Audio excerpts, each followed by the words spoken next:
हम मीनू झा प्रणाम करै छी समस्त मिथिलावासी के। आइ हम एकटा स्वर्गीय व्याधा जी के रचना, बहुत सुंदर ई रचना अछि और बहुत गोटे गेने छी रचना,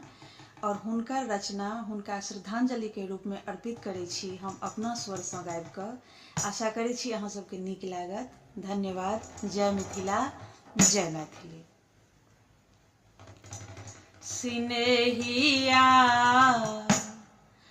बिसरी बसल अछि गाम, सिनेहिया बिसरी बसल अछि गाम, बिसरी बसल अछि गाम, बिसरी बसल अछि गाम, सिनेहिया बिसरी बसल अछि गाम, सिनेहिया बिसरी बसल अछि गाम। कारी कारी बादरि दै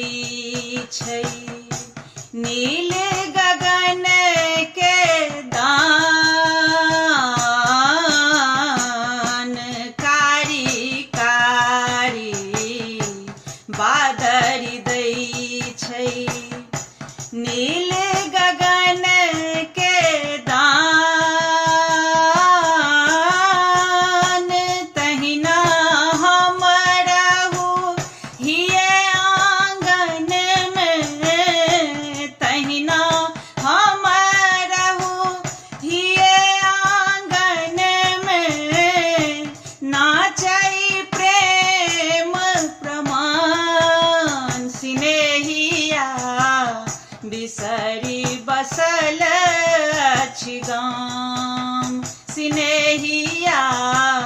बिसरी बसल अछि गाम।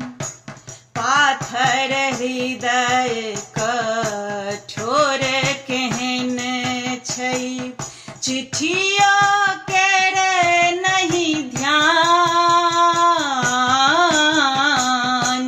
पाथर हृदय कठोर केहन छै, चिट्ठियो केरे नहीं ध्यान, मोती सन आखर लिखलो पर, मोती सन आखर लिखलो पर, निर्दयिया बुझाए अकाम, सिनेहिया बिसरी बसल अछि गाम, सिनेहिया बिसरी बसल अछि गाम। मधुर घड़ी में माधुरी मूरति, लयाकुल अछि प्राण,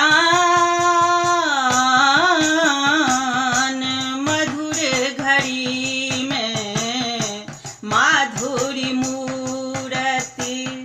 लयाकुल अछि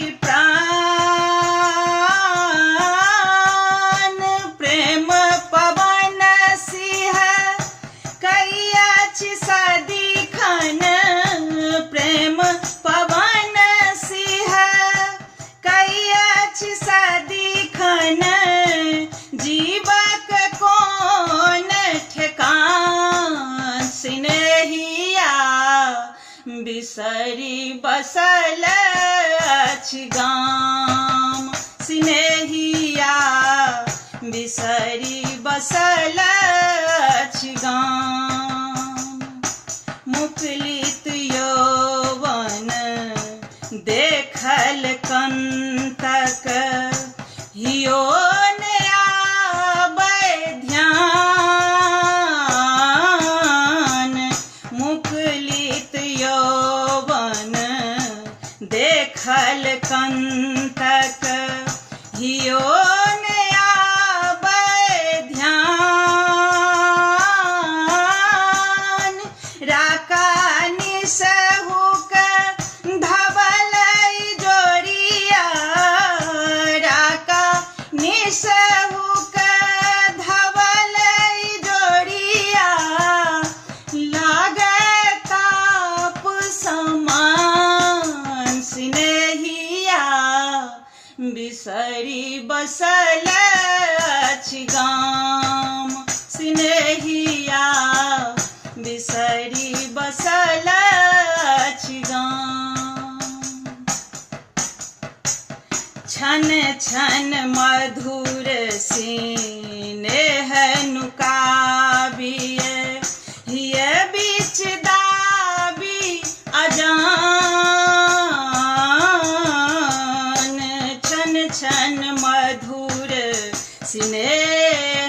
बिसरी बसल अछि गाम स्नेहिया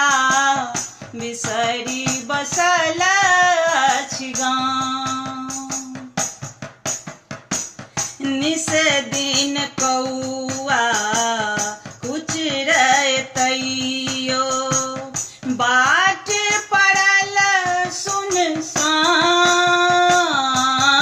सुनसान निस दिन कौआ कुचरतैयो बाट पड़ल सुनसान अंतिम समय पिया नहीं होता त्यागब प्राण निदान स्नेहिया बिसर बसल अछि गाम स्नेहिया बिसरी बसल अछि गाम मादक मन में प्रेमक बाती तेज बढ़ाए आसमान मादक मन में प्रेमक बाती तेज बढ़ाए आसमान उसे कल छै प्रेमक टेमी जो उस कल छै प्रेमक टेमी जो दुर्दम कामक बान स्नेहिया बिसरी बसल अछि गाम